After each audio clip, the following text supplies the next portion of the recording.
Alright guys, welcome back to another loadout building video, and before I get into this one, I just want to say Happy New Year, because I'm pretty sure this will be going live on the 1st of January 2025, and we're going to kick the year off with a banger loadout.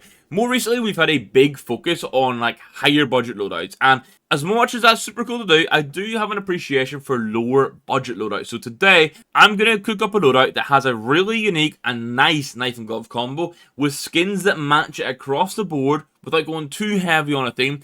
And I promise you, it's not going to break the bank. Now, we might need to hear me out, or some of you to bear with me, but it is going to be field-tested caution gloves, which are $215, paired with a field-tested bayonet black laminate at $290, meaning this combo cost comes in at $505. But you cannot deny how clean and unique and nicely paired this is. Black laminates with the caution gloves, absolutely slap. And obviously, if you wanted to save money, you could go for an even cheaper black laminate knife. Now, agent-wise, the main thing here is the sleeves. Now, CT, I'm going for the FBI Sniper because $5.75 for this grey-black that sort of blends into the colours that we have on the gloves and the knife.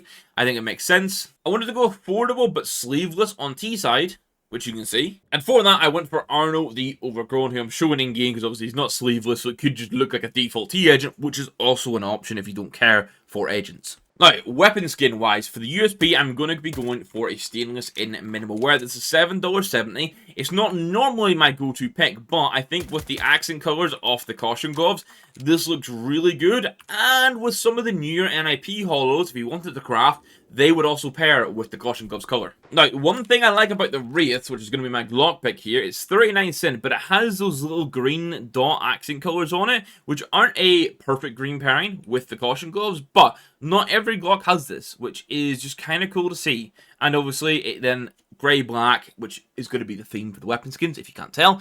It looks pretty good. I do find myself leaning into the light rail for the Desert Eagle, but that's not an issue at all, because for $1.25, this is one of the best budget Desert Eagle skins in Counter-Strike 2 right now, so, you know, like, what's not to love about this? For the AK, you're going to get an expensive option and then a cheaper option. The first one, which is the more expensive, is going to be the AK-47 Headshot, and this is one that I personally think you should go for. I think the artwork and the mixed colors of the Headshot, especially when it's in this idle right now, pair really good with the caution gloves, and minimal wear it's $16.50. And then the alternative is the Sleep, because that full black map sort of effect does pair nicely with the greyish black elements of the gloves. And obviously you could do a craft of your choice on this. I haven't used it more recently. I do actually quite like the Basilisk M4A1S. It's $6.30 in minimal wear. It's honestly a bit of a slapped on skin because it still looks fantastic in CS2, even despite the fact it's not crazy massive colors.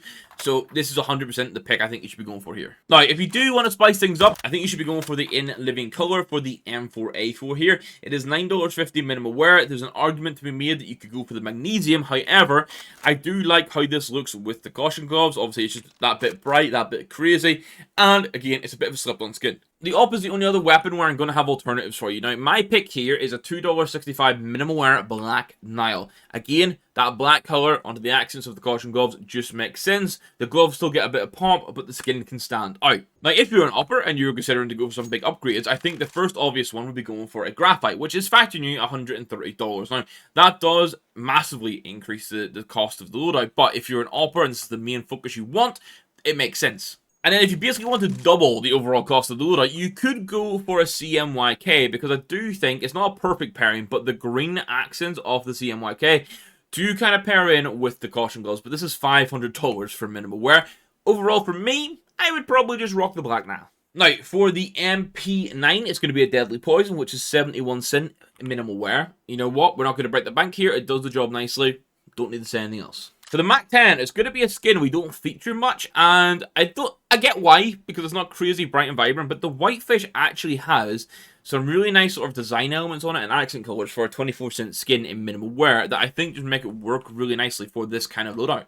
I opted for the cassette for the P250, again, really thinking the accent colors of the gloves paired nicely with it. I did go minimal wear 9 cents. It's not too much more to go factoring you, so if you want to spend that for the P250, you can. For the dual Berettas, we go for the Elite 1.6s. Now, I know these look quite similar to the default dual Berettas, but For the 18 cent they cost, they are better and they are worth getting. For the 5.7, I'm going to go for the Scumbria. In CS2, it gets a little bit of nice lighting here and there. It's got an interesting pattern on the top, but like again here, it pairs in with the theme we're going for. It's 12 cent. It's not going to break the bank. The sort of skin we'd like to see here. Now, this one might come as a surprise. The most expensive weapon skin is actually going to be the Gale because the Cerberus exists. This and the gloves, it's just a perfect pairing. I've gone field test, which is $18.70, non-souvenir because it is cheaper than the souvenir versions. So if you don't like this, go buy the Envy Gale for like 20 cents. But I think with the caution gloves, it just has to be a Cerberus. For the Famist, I'm going to suggest a Dark Water in minimal wear. Now, this is a souvenir version without the stickers on it because that is the cheaper option. It wears badly, but the Famist options are lacking and it fits the theme. My Mag 7 of choice is going to be the metallic DD Pat, which is 15 cent in factory new. Again, not one that's going to break the bank. You're not going to realistically use the Mag 7 too much, so you don't need to overspend here, but you want something that fits into the theme you're working on. So same vibe for the XM. I'm going to go for the Scumbria here. Again, 28 cent minimal wear. Exact same reason as the 5.7. It's not too much money, and it looks good for what we're doing. I did, however, decide to mix it up for the Tech 9, because I went for the Jambia. 64 cent minimal wear. It is not a perfect pairing with the gloves by any means, but when I looked at the Tech 9 options, I thought, you know what? It might just be the best option, and I'm surprised at how cheap it is for how nice it looks. I might have to pick one of these up myself. For the AUG, we're going to go Tomcat because it is this bluey grey, which means it doesn't clash too much with the gloves themselves, and then it has these yellowy accents, which obviously it's a yellowy green on the gloves, and it's 8 cent minimal wear. That's the main thing. Now, it's going to be back-to-back souvenir skins to end it off. The first one is a Lush Ruins souvenir, which is literally 2 cent, and I think with the gold stickers, it will actually look good. So get one with the stickers and keep them on it. But you don't use the SG too much. The fact this is 2 cent is sweet. And then I'd be ending off with a Carbon Fiber Scout, which is $1.10 in factory new. And that means the total cost of this loadout is $586.47. So essentially, you're paying $505 for the knife and glove combo, which I think is worth it. This is quite a nice combo, nice animations. And then you're paying about $80 for all of the weapon skins. And you know what? I think under $600 for an entire full loadout with agents, with a good knife and glove combo, and what is ultimately a themed loadout around it, this is really nice. And that's all I have to say about it, so I am going to end it here. Hopefully you guys have enjoyed it. If there's any specific budgets or themes you want to see me cover in loadout building videos through January and February, please let me know. I'll take them into consideration and I'll add them to the content list. But outside of that one, hit the like button if you enjoyed it, hit the subscribe button if you're around here. Happy New Year once again. Let's have an absolutely cracking 2025 together. It's going to be a good year for us all, and I'm going to catch you guys in the next one. Thank you very much for watching. Goodbye.